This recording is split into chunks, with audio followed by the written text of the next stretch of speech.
aqui é o professor Luciano, canal do Lu. Estamos de volta aí para mais um vídeo aula hoje sobre clima e tempo. Vamos falar sobre os elementos climáticos, os fatores determinantes do clima. Vamos descobrir por que tem algumas regiões que são geladas e outras que são quentes, tipo Araguaína, né?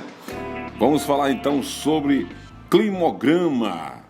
Como que a gente faz a análise do climograma? Você está vendo aí uma cidade encravada no meio das serras aí. Vamos ver a questão dos fatores climáticos, altitude, latitude.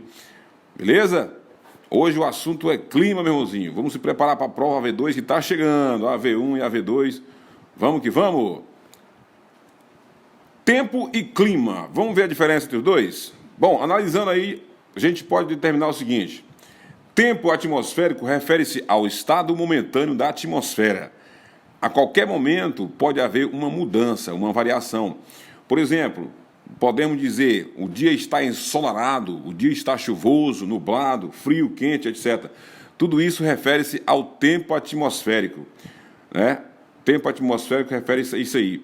Já o clima é o estado da atmosfera de uma região ao longo de um grande período de tempo, ou seja, pode ser definido até por um período de 30 anos de estudos para depois determinar o clima. Então, podemos dizer que o clima é a média sucessiva de vários tempos durante um longo período, beleza? O clima é guiado, no caso, o clima é determinado pelos fatores que se associam, formando, então, características próprias. Dentro da questão do tempo, existe a previsão do tempo, inclusive é muito famoso nas televisões, onde eles destacam aí no jornalismo a previsão do tempo. Veja, por exemplo, esse gráfico mostrando São Paulo, mostrando aí a previsão do tempo em São Paulo. Quinta, sexta, sábado, domingo, segunda, cada um note que existe uma variação de temperatura. Essa outra porcentagem baixa corresponde a temperatura mínima, da máxima, mínima, e mais embaixo nós temos a questão da umidade relativa do ar, de 40%, tem dia que está 80%, beleza? Então isso é a previsão do tempo, porque o tempo é previsível, todo dia pode mudar. Mas existe um estudo aí, através da meteorologia, que pode prever como será o tempo naquele dia. Queremos abordar também aí esse gráfico mostrando aí as zonas da Terra. Nós temos aí a zona quente, que é a região próxima da linha do Equador. Temos a temperada sul, na parte inferior. Temos a temperada norte, na parte superior. E a fria norte. E tem também a fria sul, lá embaixo, que a gente não está vendo. Então, essas são as zonas térmicas da Terra, onde o tipo de clima será determinado, em parte, pela localização dentro dessas zonas climáticas aí, que vai diferenciar bastante. Veja bem aí, para você comparar, nas partes dos polos, tanto norte quanto sul, os raios do sol são oblíquos, os raios são oblíquos, traduzindo, são inclinados, né? Nas zonas de baixas latitudes, próximas ali do Equador, os raios do sol são praticamente verticais, nós falamos perpendiculares. Já nas partes norte e sul, né, são inclinados. Quanto maior a latitude, mais os raios ficam oblíquos, inclinados. Beleza? Então, nessas partes onde tem altas latitudes, nós temos aqui esse tipo de paisagem que nós estamos vendo aí, onde a temperatura é baixíssima. Olha só essa paisagem aí, ó, nas regiões frias da Terra. Olha essa outra aqui, nas regiões sul, no caso aqui é do sul do Brasil. E aqui nós temos uma região quente, o deserto aqui, ó, o deserto do Saara, fica na região da zona da linha do Equador, é a zona quente. Olha aí essa imagem aí mostrando o deserto aí, ó. É uma da zona quente da Terra. Nós temos um outro gráfico aqui mostrando os climas da Terra. Então, pela cor aí você consegue localizar cada tipo de clima. Nós temos aí clima equatorial, essa parte vermelhada. Nós temos tropical, que é essa parte alaranjada. Amarelo, que é clima desértico. E por aí vai. Cada lugar do globo aí, você percebe, pela cor, o tipo de clima. Lá embaixo nós temos os climas frios, né? Desértico, na parte fria, subpolar, polar, etc. Então, por esse mapa aí, você consegue localizar todos os climas das regiões do planeta Terra. Mais à frente aí nós temos agora os fatores climáticos. Então, o que são fatores climáticos?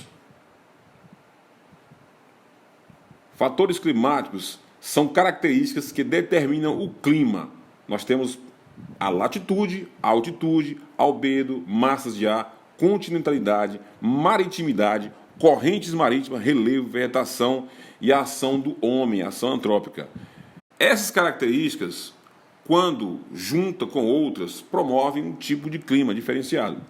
Então, dependendo da região, pode ter uma, duas ou até mesmo três características dessas aí. Elementos do clima, elementos climáticos, são os elementos que variam de acordo com a atuação dos fatores. Temos então a temperatura, umidade, a pressão atmosférica e alguns livros também trazem a precipitação, porque a precipitação também é um dos elementos do clima. Mas os três principais aí nós destacamos: a temperatura, a umidade e a pressão atmosférica. Beleza? Então, olha esse quadro aqui mostrando os elementos do clima: temperatura, pressão do ar, umidade, chuva, velocidade do vento. Então, isso faz parte dos elementos do clima. A temperatura, todos nós sabemos, né? Se é quente, se é frio. Isso aqui é muito simples. Quando se fala em pressão atmosférica, a pressão é a pressão do ar. É o peso que o ar exerce sobre a superfície da Terra. Esse peso pode ser grande ou pequeno, depende do terceiro elemento, que é a umidade. Porque a umidade é a capacidade de retenção da água, a capacidade de reter água no ar, em forma de vapor, né? Então, o ar, tendo muita água, ele se torna um ar mais pesado. Se ele é mais pesado, ele vai ter uma maior pressão sobre a superfície. Então, nós temos aí a formação de umas zonas de alta pressão. Se um ar mais leve, consequentemente, ele tem menos partículas de água, ele é mais quente. Consequentemente, será mais leve. Então, a tendência desse ar é subir. O ar mais leve sobe e o ar mais pesado desce. Então, nós temos duas regiões formadas. Uma zona de alta pressão, onde o ar é mais pesado, onde o ar tem mais partículas de água, consequentemente é mais frio. E uma zona de baixa pressão, onde o ar é mais quente, mais leve, menos partículas de água. Beleza? Então, zonas de alta e baixa pressão. Daí uma das razões que faz surgir a movimentação do ar, traduzindo os ventos. Então, os ventos nascem a partir de uma zona de alta pressão, indo em direção a uma zona de baixa pressão. A latitude, como sendo um fator climático, significa que quanto maior a latitude, menores serão as temperaturas. Por que será isso? Quanto maior a latitude, significa que o lugar está mais longe da linha do Equador. Olha aqui, por exemplo, tanto na parte superior, que é na parte norte, quanto na parte sul. Na parte norte, os raios solares são oblíquos, ou seja, inclinados, e na parte sul também. Por isso, a quantidade de calor é menor. Tá? Então, é frio, regiões frias, beleza? Então, está explicado aí. A altitude, como que a altitude consegue influenciar no clima? Bom, como a atmosfera se aquece por irradiação, os raios solares aquecem a superfície, que em seguida irradia calor absorvido para a atmosfera. Traduzindo, o calor, através da luz do sol, vem então do solo, da parte inferior, da parte de baixo, né? E dali começa a ser irradiado pela atmosfera. Consequentemente, todas as regiões que tiverem mais próximas do solo, mais baixas, serão mais quentes. Quanto mais alta a região, mais longe da parte que irradia o calor. Então, mais frio. Por isso que está explicado agora porque que as montanhas têm neve, né? E também outro detalhe: quanto mais alto, a pressão também vai ser menor. Só que o ar vai se tornar mais rarefeito, né? Menor concentração de gases e umidade.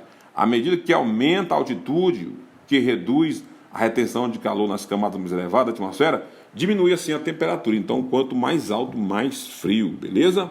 Aqui nós temos, por exemplo, uma cidade encravada nas montanhas. Aqui. Consequentemente, quem mora nessa cidade aí é a temperatura menor do que quem mora na parte de baixo, porque aí está bem mais elevado. Vamos falar agora sobre as massas de ar. Massas de ar são grandes porções da atmosfera que possuem características próprias de temperatura e umidade, normalmente influenciadas por suas áreas de origem. As massas de ar podem ser quentes, frias, úmidas ou secas. Ou seja, as massas de ar, por onde elas vão passando, elas vão levando suas propriedades, suas características. Se elas forem massa de ar fria, ela vai levar frio. Se ela for úmida, vai levar umidade. Se for seca, vai levar calor, né? Se for quente, vai levar calor, etc. Então, elas, por onde elas passam, elas levam suas características. No Brasil, por exemplo, nós temos 5 massas de ar. Como você pode ver aí, ó, cada ciclo, cada bolinha dessa aí corresponde a uma massa de ar. Nós temos 2 massas de ar equatorial, uma continental e outra atlântica. Nós temos 2 massas tropicais, continental e outra atlântica, e temos uma massa polar, que age no Brasil. Beleza? Continentalidade e maritimidade. Significa o quê? A distância que o lugar tiver em relação a um oceano, ao corpos hídricos, não fala uma porção de água, né? Uma grande parte de água. Então, se o local estiver próximo de grande porção de água, traduzindo, próximo aos mares, oceanos, ele vai ter uma temperatura diferenciada. Por quê? Porque é uma região que vai ter muito ar e vai ter mais umidade. Consequentemente, vai influenciar a temperatura. Se o lugar estiver longe do mar, vai ter influência do continente. Se o lugar estiver próximo, influência do mar. Então, nós chamamos de continentalidade e maritimidade. Beleza? Olha essa gravura aí mostrando para vocês aí, ó, uma região próxima e a outra região longe do oceano. Então, não tem nem como comparar. Existe uma diferença muito grande. As correntes marítimas também são outro fator determinante no tipo específico de clima. Por exemplo, o que são correntes oceânicas? São grandes porções de água do oceano que apresentam características específicas de temperatura e salinidade. As correntes marítimas podem ser quentes ou frias, movimentam-se também rapidamente, levando sua influência para diferentes partes do continente. As correntes marítimas, a gente pode entender o seguinte, são como se fossem rios dentro do oceano. Então, por onde elas passam, elas influenciam a temperatura, alterando as temperaturas, as correntes, até mesmo os ventos, etc. Essas correntes marítimas são provocadas principalmente pelo movimento de rotação da Terra, pelo movimento de rotação e pelos ventos que contribuem e por onde elas passam, elas levam suas características. Nós temos, por exemplo, no quadro aí mostrando algumas linhas azuis e outras amareladas. As azuis são as frias, são as correntes frias, e as outras são correntes quentes. Pode ver que no Brasil não vem nenhuma fria, né? Outra coisa importante também dos fatores climáticos é o albedo. Albedo é o índice de reflexão da luz do sol. Onde um lugar que tem pouco albedo, reflete pouco, vai haver mais calor. Ou seja, uma parte, algum lugar escuro, vai refletir menos a luz do sol, vai ter maior calor. E um lugar que vai refletir mais a luz do sol, um local branco, um lugar que tem gelo, névoa, com certeza vai esquentar menos. É igual um exemplo de roupa. Você está com a roupa preta e outra pessoa com a roupa branca. A pessoa que está com a roupa preta vai ter uma sensação que esquenta muito mais, porque o preto ele vai refletir menos a luz do sol e vai absorver a maior quantidade de calor. Já o branco, ele reflete mais a luz e terá menos calor. Beleza? Funciona mais ou menos nesse princípio. Também outro fator importante é a vegetação. Ela é muito importante na questão climática porque a vegetação impede a incidência total dos raios solares na superfície. Por isso, com o desmatamento, você prejudica. Há uma diminuição de chuvas, visto que a umidade diminui a evapotranspiração e a temperatura aumenta na região. Porque, no caso, as folhas das árvores vai impedir que a luz do sol atinja o solo. Consequentemente, vai irradiar menos calor que se estivesse atingindo o solo, né? Quando a luz do sol atinge o solo, vai irradiar a vegetação, olha aí, ó, ameniza a temperatura em alguns locais, pois os vegetais absorvem parte da radiação solar. Ela contribui para aumentar os índices de umidade e pluviosidade de alguns lugares, o índice de chuva, ao realizarem o processo de evapotranspiração, beleza? Temos aqui um mapa aqui mostrando os climas do Brasil. Note só, essa parte vermelha é o clima equatorial. Nós temos a parte laranjada, que é o clima tropical, amarelo, que é o clima semiárido no Nordeste, né? E nós temos a parte azul, que é o subtropical, que é o sul do Brasil, que é a região mais fria do Brasil. Temos essa outra parte verde, que é o tropical litorâneo, né? Tropical litorâneo. E temos por último aí, essa outra parte, que é a tropical de altitude, as regiões altas do Brasil. Então tá aí os 6 tipos de clima do Brasil. Bom, galera, agora eu vou ensinar para vocês como que nós usamos aí, como que nós analisamos um gráfico importante dentro de clima chamado climograma. Como você vê aí, nós temos um mapa do Brasil com vários climogramas aí, vários climogramas. Vamos analisar como que a gente trabalha ele, como é que funciona. Bom, de acordo com você vê nesse outro gráfico aí, ó, embaixo aí, essas barras azuis, tá? Todas essas barras azuis aí tem uma letrinha. No caso, como não está em português, mas funciona o seguinte: cada letrinha dessa aí significa um mês do ano. Pode ver que a última letra lá é a letra D. Tá? As barras azuis representam a quantidade de chuva durante aquele mês. Bom, na parte direita, nós temos aí a numeraçãozinha da cor azul, onde tem aí 0, 20, 40, 60, 80, 100. Isso aí representa os milímetros de chuva. Então, de acordo com o que der, por exemplo, no mês, você vê, de acordo, você usa essa régua lateral na parte direita, reguinha azul. Tá? Então, por exemplo, nesse gráfico aí, o que a gente pode dizer? Que o mês de dezembro, o mês de dezembro e de outubro, o de outubro e dezembro foram os meses que mais choveram, atingiu quase 100 milímetros aí, como você pode ver. O mês de janeiro foi o terceiro colocado aí, né? Dando aí mais de 80, já o mês de novembro deu 80 aproximadamente aí. E nos meses aí, ó, setembro, agosto, setembro, julho e tal, quase não teve chuva. Perceba aí que teve pouquinha chuva, tá? Então é assim que a gente mede, analisa o gráfico do climograma. Essa outra linha vermelha que você está vendo representa a linha da temperatura, a variação da temperatura. E do lado esquerdo nós temos uma régua superior aí, mostrando 0, 10, 20, 30, 40, 50. Isso é a temperatura em graus Celsius, graus centígrados, graus Celsius. Então, você analisa de acordo com essa régua. Nesse caso aí, a temperatura do mês de janeiro deu um pouco mais de 10 graus. Vamos colocar aí que deu em torno de 14 graus. Acima do 10, está entre o 10 e 20, eu vou botar 14.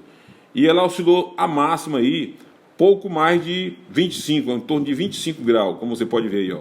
A máxima no mês de agosto aí, agosto deu em torno de julho a agosto, deu na casa de 25 graus, como você percebe.